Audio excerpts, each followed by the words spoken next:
ভাইরা আমার, বলেন তো আপনাদের জান আর মাল আপনারা দিতে রাজি আছেন? কারা কারা একটু দেখান তো দেখি। কার জন্য? আল্লাহর জন্য। নিজের জান নিজের মাল দিতে রাজি আছেন তো আপনারা?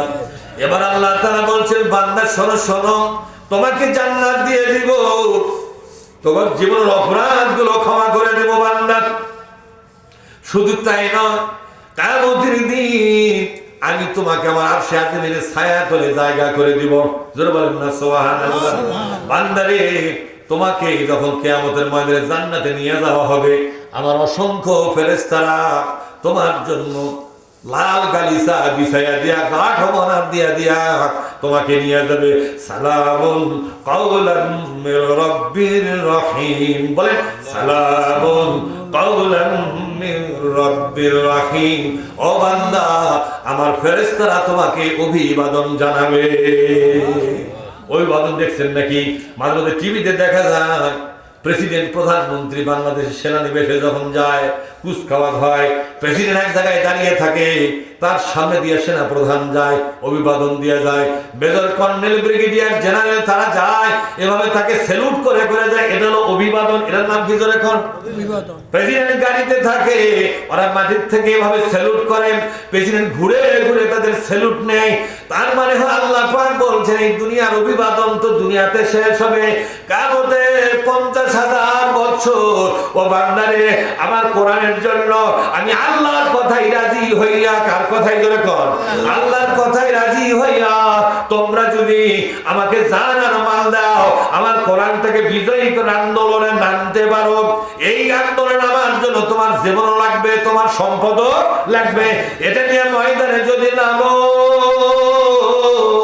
বান্দারে কথা দিলাম, কিয়ামতের ময়দানে 50,000 বছর ফেরেশতা দিয়া তোমাকে অভিবাদন জানাবো।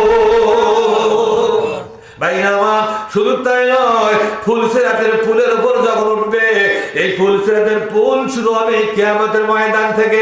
এই যে দেখেন, কিয়ামতের ময়দান, তারপরে হলো জাহান্নাম, তারপরে হলো আরেক জাহান্নামের পর একটা বিরাট খোলা ময়দান। ওই খোলা ময়দানকে বলা হয় আরাফ। কি বলা হয় জোরে কোন? আরাফ।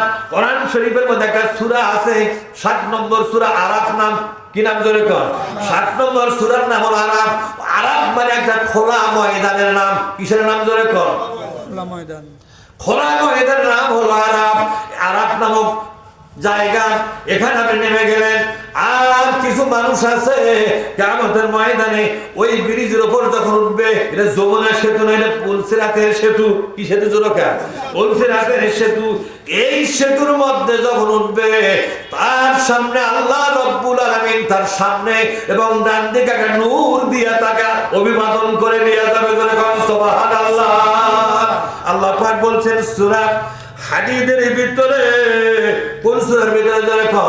সূরা হাদীদের ভিতর আল্লাহ বলছেন, ইয়াউমা তারাল মুমিনিনা ওয়াল মুমিনাতি ইয়াসআ নূরুহুম বাইনা আইদিহিম ওয়া বিআইমানিহিম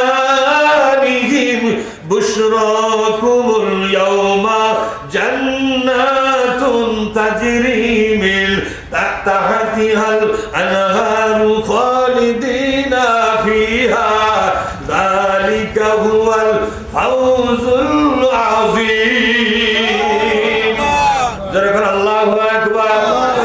আল্লাহ বলছেন, ও ঈমানদারেরা রে, ইসলামকে বিজয়ী করার জন্য দুইটা জিনিস যারা আল্লাহর হাতে দিবে। কয়টা জিনিস? বলেন যে একটা জিনিসের নাম কি? আপনার জীবন। একটা জিনিসের নাম কি জোরে কর? আপনার জীবন। 2 নম্বর জিনিসের নাম কি? আপনার পকেটের টাকা, আপনার সম্পদ। এই দুইটা জিনিস মাত্র, এটা হলো আপনার ব্যবসা করার পুঁজি। ব্যবসা করার কি? আল্লাহর সাথে ব্যবসা করার পুঁজি হলো দুইটা জিনিস, জীবন আর সম্পদ। এই দুইটা জিনিস দিয়া ইসলামকে বিজয়ী করে আন্দোলন করতে করতে লোকটা যখন মারা গেল, কি গেল জোরে কর? লোকটা যখন মারা গেল, কবরে যখন শুয়ে পড়বে, যে কোরআন বিজয়ের জন্য আন্দোলন করেছে, বিশ্বনবী বলে এই লোকটা কবরে শুয়ে পড়ে গেল, কবরের উপর দিয়ে মাটি চাপা হয়ে গেল। দুনিয়ার সাথে আর কোনো সম্পর্ক নাই। এ লোকটার সামনে ইয়ানজিলানে মালাকানি আসওয়াদানে, বলেন ইয়ানজিলানে মালাকানি আসওয়াদানে, দুইজন ফেরেশতা নাযিল হবে, এসে বলবে ও আল্লাহর বান্দা মান রাব্বুকা ওয়া মা দীনুকা ওয়া মান নাবিয়ুকা, বান্দা বলো বলো আল্লাহকে, নবীকে এবং তোমার জীবন ব্যবস্থা কি ছিল।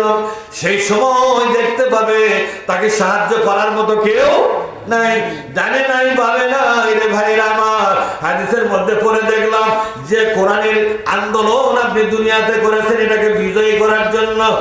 যখন ইসলামকে বিজয় করার জন্য আন্দোলন কিসের জন্য? এ কোরআন বিজয়ের জন্য কিনা? যখন এ কোরআন বিজয়ের জন্য হঠাৎ করে দেখতে পাবে যারা যারা নিজের দেশে কোরআন বিজয় আন্দোলন করে মারা গেছে তাদের মাথার কাছে আল্লাহর কোরআন নূর নিয়ে দাঁড়িয়ে যাবে। নবী আমার বলে যারা কোরআনের আন্দোলন করে নাই এ কোরআন তাদের মাথার কাছে দাঁড়াবে না। কোরআন যাদের মাথার কাছে দাঁড়াবে না তারা তো কবরের ভিতরে কোনো প্রশ্নের জবাব দিতে পারবে না, ব্যর্থ হয়ে যাবে। কি হয়ে যাবে? যখন কবরের ভিতরে প্রশ্নের জবাব দেওয়ার জন্য একজন সাহায্যকারী লাগবে, সে সাহায্যকারী অন্য কেউ নয়, আল্লাহ নাযিল করা কোরআন। জোরে বলেন মারহাবা, আরো জোরে বলেন না মারহাবা। তাহলে আপনারা কি বুঝলেন যে কোরআনের আন্দোলন করলে আপনার কবরের সাথী হবে কে? এজন্য কে সাথী হবে?